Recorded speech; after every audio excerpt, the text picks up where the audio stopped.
मान्यवरांच्या हस्ते दीप प्रज्वलन करून या कार्यक्रमाचं उद्घाटन झाले। आपण एकदा जोरदार टाळ्या वाजवूयात सगळेच जण।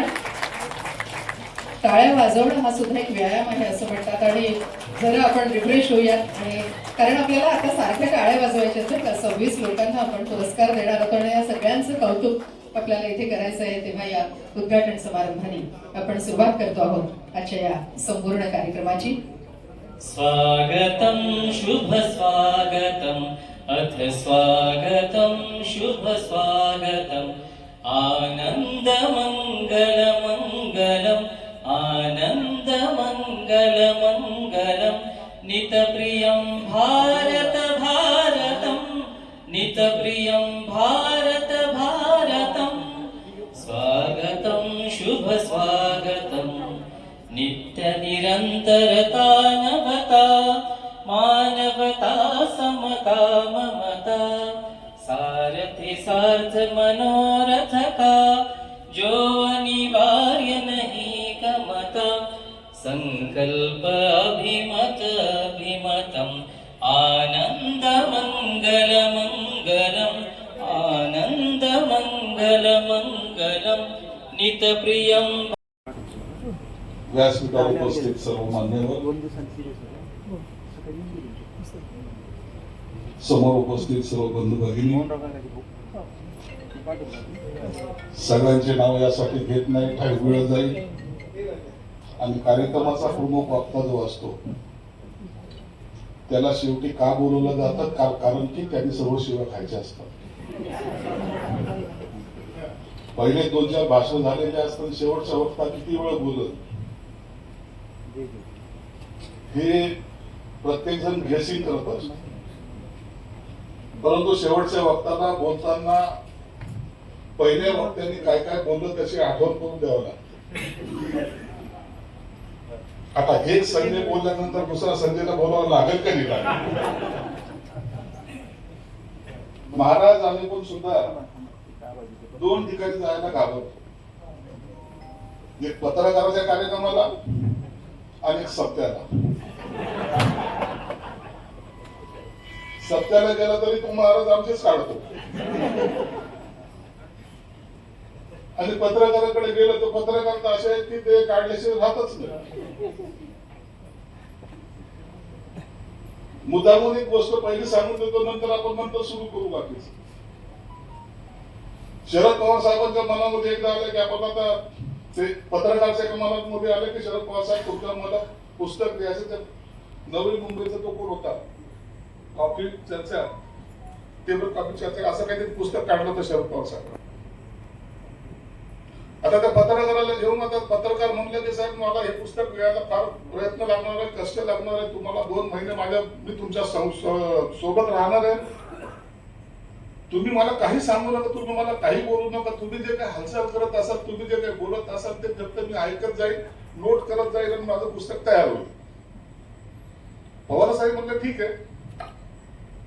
एकदा असेच ते हेलिकॉप्टर मध्ये जात होते, मुंबईहून उडाले आणि त्यात जाता जाता त्या पत्रकाराला थोडासा, पत्रकार शांत बसेल तो पत्रकार कसला, काहीतरी पाहिजे ना, तो उठला आणि त्या हेलिकॉप्टर मधून खालचा सीन पाहायला सुरुवात केली। त्याने चांगलं त्याला वाटलं की हेलिकॉप्टर मधून एखादा फोटो चांगला भेटला तर बरं होईल। शरद पवार साहेब त्याला बोलले तू थोडा 5 मिनिट बस, थोडं जर पुढे गेलं ना तू लेफ्ट साइडला अँगल घे, तिथं तुला चांगला सीन मिळेल। तो पत्रकार चक्रावला, तो म्हणतो आपण हेलिकॉप्टर मध्ये बसलोय का रस्त्याने चाललोय। आता शरद पवार साहेब बोलल्यानंतर तो शांत बसला, घडीचे काटे जसजसे पुढे चालले त्या टायमाला 5 मिनिटानंतर पुन्हा तो उठला। तो उठल्याबरोबर शरद पवार साहेब तुला आता सीन मिळेल, त्याने जाऊन तो फोटो काढला आणि शरद पवार साहेबांना प्रश्न विचारला, साहेब तुमचं एवढं कसं ज्ञान हो, टायमिंग काय तुमचा? 5 मिनिटानंतर म्हणल्यानंतर मला खऱ्या अर्थाने अँगलचा फोटो भेटला, बरं तो फोटो घेतला का बसवला। पवार साहेब फक्त एक शंका आहे, म्हणजे इतर असतात मला खड्डा दिसला नाही, जर खड्डा दिसला असता तर त्याची बातमी झाली असती,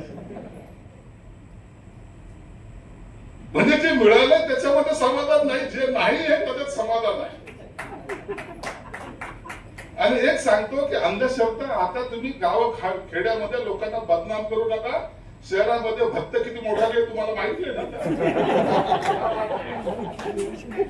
खराब बाबा का थोडा बाबा किती आहे. उगाच ग्रामीणच्या लोकांना आपण टोचतो असतो की त्याला भक्त, ते अंधभक्त हे आहे ते. खऱ्या आपण अंधभक्तीची जी काय आहे ना, ही सुरुवात शहरापासून झाली, ती गाव खेड्यात गेली. मी सुद्धा पत्रकारांशी रोज भेटतो. गेले 3-3.5 वर्ष मी नेहमी भेटतच आलेलो आहे. पत्रकार जेव्हा प्रश्न विचारतात त्या टायमाला होईल तेवढं चांगलं उत्तर देण्याचा प्रयत्न करतो. परंतु पत्रकारांना एक विनंती, पत्रकारितेमध्ये हेडलाईनला जास्त महत्व देतात. परंतु हेडलाईन करताना एखाद्याच्या राजकीय जीवनाची डेडलाईन होईल असं काही करू नका कधीच. राजकीय जीवनामध्ये वावर करताना एखाद्या राजकीय पक्षाच्या नेत्याला सुद्धा इतका त्रास असतो, त्याची कल्पना तुम्हाला चांगल्या प्रकारे आहे.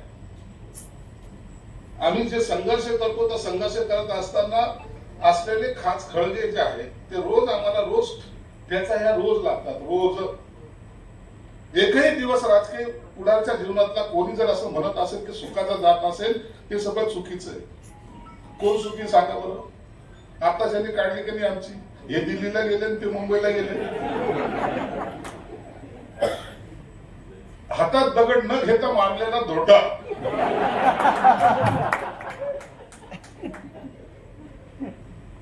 आहे का नाही. वाणी कशी बसल्या बसल्या त्यांनी 4-5 वेळा मलाच कोंबडे मारले. आता तुम्ही काय केले तुमचं असं.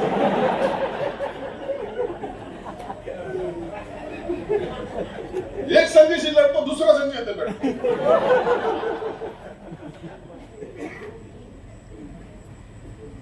आम्हाला हे इतकंच. आता आम्हाला सुद्धा आता कधी कधी असं वाटतं ना, कोणी जर आम्हाला बोललं नाही ना तर आम्हाला सुद्धा तर अवघडल्यासारखं वाटायला. नाही ना, टीका कशी काही झाली. आयुष्यामध्ये ह्या घटना जेव्हा सहन करायची शक्ती येते ना, त्या टायमाला त्याच्या मानसिक तपस्येला सुद्धा पाहत जा. आज ज्यांचा सत्कार होतोय ना, ते त्यांच्या समोर आम्ही वाढलेलो लोक आहोत. त्यांची मुलं आहोत आम्ही. मी एक गोष्ट सतत सगळ्यांना सांगत असतो, या शहराने काय केलं. मी या शहराचा जरी पालकमंत्री असलो तर मी ते मानत नाही कधीच. तुमचं विजन काय, तुम्हाला काय करायचं हा सगळा भाग जरी असला तरी या शहराने प्रत्येक माणसाला नाव दिलंय.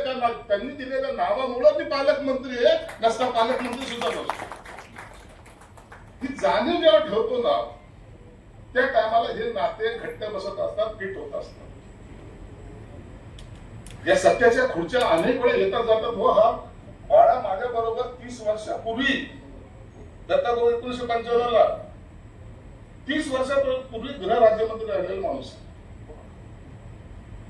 कालावधी पण आमचा प्रवास 42-43 वर्षाचा बरोबरच आहे. अंतर पडत चालतंय. पक्ष वेगळा होतोय, विचार वेगळा होत आहे, राजकीय प्रवास वेगळा होतोय. परंतु कोणत्याही रस्त्याने जरी गेलो तर काटे तेवढं तिथं आहेतच. हा हे गेले म्हणून त्या रस्त्यावर काटे नाही, मी त्या रस्त्यावर चाललो तिथं फुलं टाकले, अशातला काही भाग नाही. म्हणून पत्रकारितेमध्ये हे सर्व जे तुम्ही आज सत्कार ठेवता, त्या टायमाला मनाला एकच समाधान वाटतं की चांगले पत्रकार या समाजामध्ये आहेत. चांगले म्हणायला सुद्धा आजकाल धाडस लागतं. तुम्ही हे नका समजू की राजकारणामध्ये सगळे बदमाश आहेत पण पत्रकारितेमध्ये सगळे चांगले आहेत.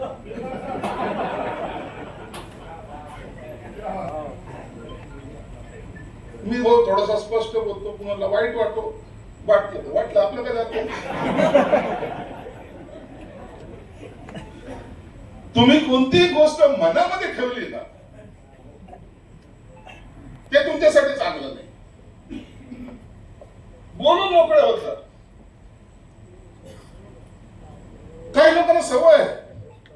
समोरच्या बद्दल लय चीड असते, पण समोर आल्याबरोबर असा वाकून त्याच्या पाया पडतो ना, आपल्याला वाटतं की आपलं लेकरूच वाईट आहे, हेच चांगलं आहे.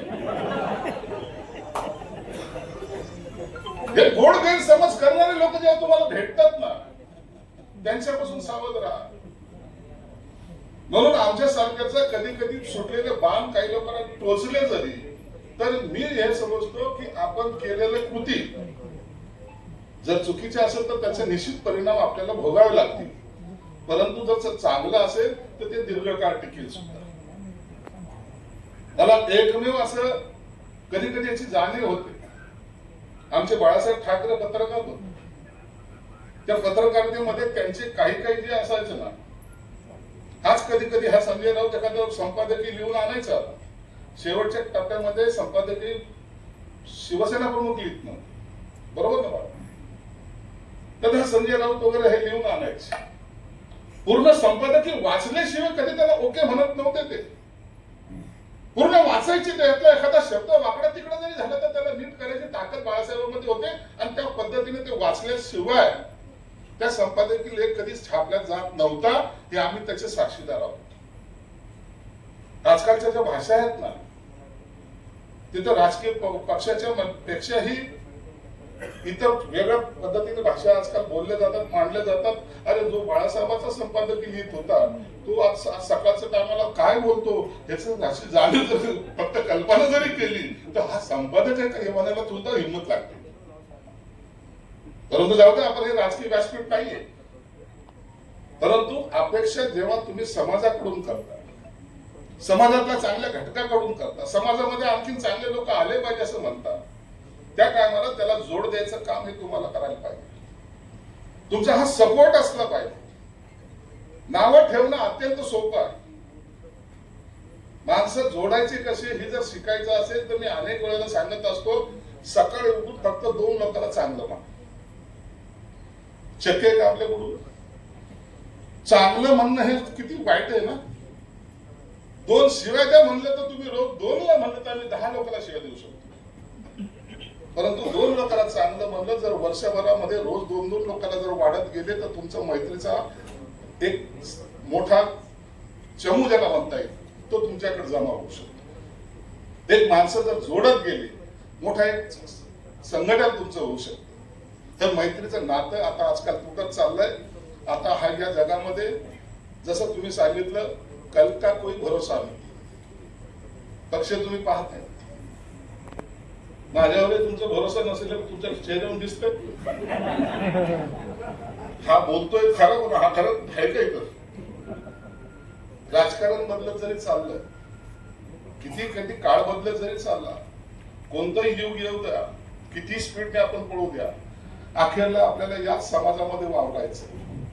आणि जेव्हा या समाजामध्ये वावरायचं त्या टायमाला तुमचं असलेलं अस्तित्व ज्या दिवशी तुम्ही गमावून बसाल, त्या टायमाला जर किती जरी पुढे गेलं तरी तुम्ही त्याच ठिकाणावर असाल आणि तुम्हाला कोणी विचारणार नाही. हे तेवढं सत्य आहे.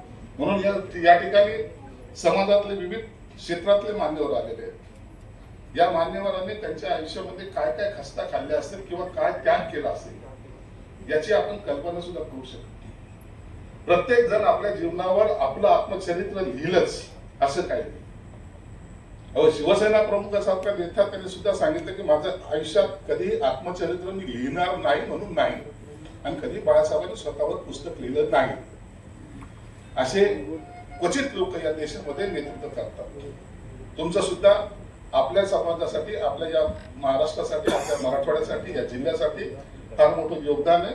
ते असं शब्दामध्ये व्यक्त होणार आहे. म्हणून तुमचा सत्कार खऱ्या अर्थाने मला असं वाटतं हे माझ्या माणसाला जो सत्कार होतोय तो त्याचा सत्कार नाही, माझा सत्कार आहे, आमच्या सर्वांचा सत्कार आहे आम्ही मानतो. म्हणून तुम्हाला आज सन्मानित केलं जात आहे. हा खऱ्या अर्थानं या शहराच्या वैभवामध्ये हे वाक्य जरी आर्टिफिशियल वाटत असलं, थोडस मोठं वाटत असलं, परंतु हे खरं आहे. या वैभवामध्ये तुमच्या नावाने भर पडलेली आहे. या शहराच्या जडणघडणीमध्ये तुमचं मोठं योगदान आहे. ते हे शहर कधी विसरणार नाही. भविष्यात तुमच्याकडून अपेक्षा आहे. आमच्या सारख्याचं अनेक वेळेला चुकतं. ते चुकीचं जर असेल तर तुम्हाला कान धारण्याचे अधिकार आहे. ते धरण्यासाठी पुढे या. मनातल्या मनात बोलून कोणी ऐकणार नसतं, म्हणून हे करण्यासाठी या शहरासाठी पुढे आलं पाहिजे आणि तुम्ही याल अशी अपेक्षा व्यक्त करतो. पुन्हा सर्व जे ज्यांचा सत्कार होतो त्यांचे मनापासून आभार मानतो. धन्यवाद. जय हिंद, जय महाराष्ट्र.